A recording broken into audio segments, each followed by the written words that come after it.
bonsoir. Bonsoir. Ladislas, je crois que vous avez remporté le premier trophée de la mise en scène. Effectivement, à l'époque, la cérémonie avait un concept un petit peu différent. C'était au théâtre Trévise. On rentrait dans une salle absolument vide. Il y avait une caméra qui nous attendait. Et ce soir-là, j'ai reçu 3 prix et 3 fois dans un silence religieux. J'ai dû faire semblant d'être très ému. Tellement...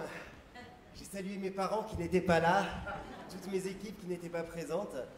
Et ce concept a fait école, puisque pendant le Covid, de nombreuses cérémonies se sont inspirées de ce concept, inventé par les trophées de la comédie musicale. Mais je crois, Sophie, qu'on est assez heureux finalement qu'ils aient changé d'idée, de concept.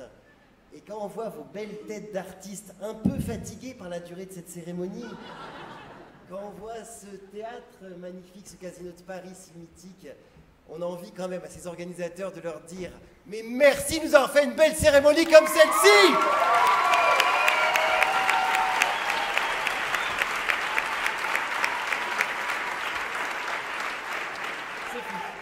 Les nominations pour le trophée de la mise en scène de la comédie musicale sont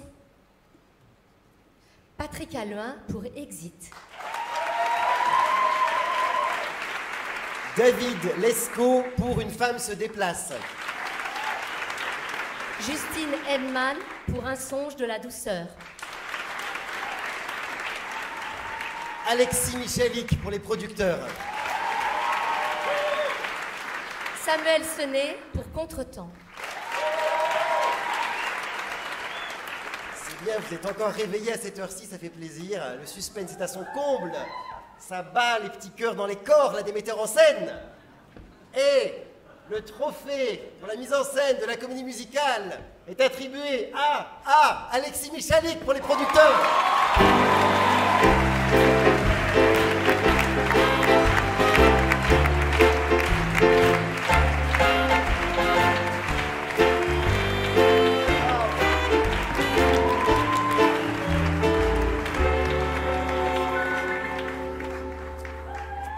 Merci beaucoup, merci, ça fait 2h30 que je suis au milieu de la rangée et que j'ai envie d'aller aux toilettes. Eh bien, vous m'avez donné un super prétexte. J'aurais pu faire une du Montet, hein, j'aurais pu me lever fâché et partir en courant, en pestant contre les micros, mais je ne l'ai pas fait. Donc, j'étais encore en train d'uploader la story de Benoît Coden qui vient de gagner au moment où vous avez dit mon nom. Ça me touche beaucoup, j'ai toujours rêvé de faire de la comédie musicale, c'est vrai.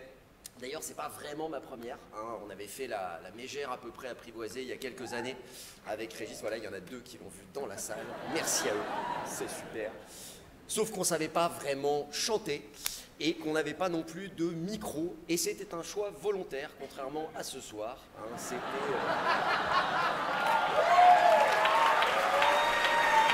Une décision artistique que j'assume, hein, discutable, mais que j'assume. Aujourd'hui, j'aurais peut-être pas fait la même. Mais bon, aujourd'hui, en tout cas, ça n'a pas été le cas, puisque j'ai eu la chance de travailler non seulement avec une technique irréprochable, et ils sont là ce soir, le son, merci à eux, bravo à eux, mais aussi avec des vrais comédiens qui savent vraiment chanter, vraiment danser et tout faire, en fait, faire des claquettes.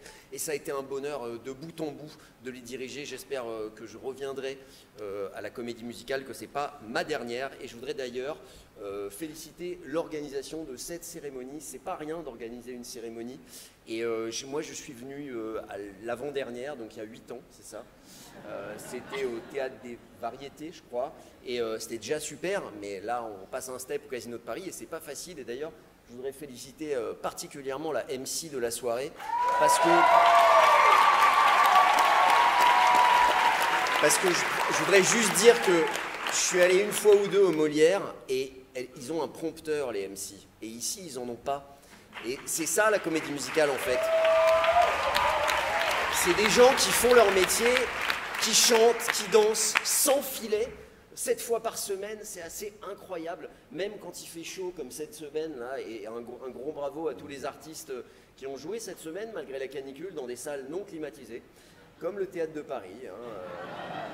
Il n'est jamais trop tard pour mettre la clim. Et merci aussi à Ladislas qui m'a fait découvrir Benoît Coden, qui était dans Oliver Twist. Et il m'a fait découvrir que Benoît Coden savait chanter. En revanche, pour les discours, il n'est pas très très fort. Il est percutant une fois, et puis après au Molière, et puis après il refait un peu la même chose en moins bien. Merci, merci, bravo à toute cette équipe que j'aime d'amour, et je pars, bonne soirée.